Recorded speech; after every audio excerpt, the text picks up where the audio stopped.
Il leur expliqua dans toutes les Écritures ce qui le concernait. Luc chapitre 24, verset 27. Les 2 disciples sur la route d'Emmaüs ont fait un voyage des plus profitables. Leur compagnon et enseignant était le meilleur des tuteurs. L'interprète que l'on rencontre une fois sur 1000, en qui sont cachés tous les trésors de la sagesse et de la connaissance. Le Seigneur Jésus s'est abaissé pour prêcher la bonne nouvelle et n'avait point honte d'exercer ce pourquoi il avait été appelé devant un public composé de 2 personnes, tout comme il ne refusera certainement pas de devenir l'enseignant d'un seul aujourd'hui. Côtoyons donc cet excellent instructeur, car jusqu'à ce qu'il ne soit fait sagesse en nous, nous ne serons jamais rendus sages à salut. Le tuteur sans rival a utilisé comme livre de classe le meilleur des livres.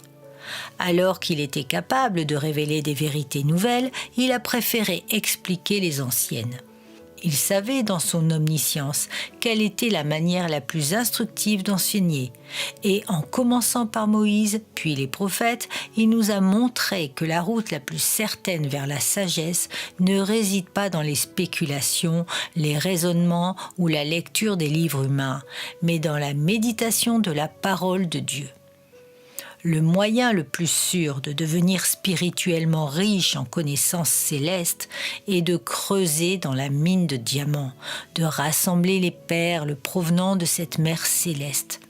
Quand Jésus lui-même cherchait à enrichir les autres, il est allé tailler dans la carrière des Écritures saintes. Les 2 favorisés furent amenés à considérer le meilleur des sujets. Car Jésus parlait de Jésus et leur expliquait les choses le concernant.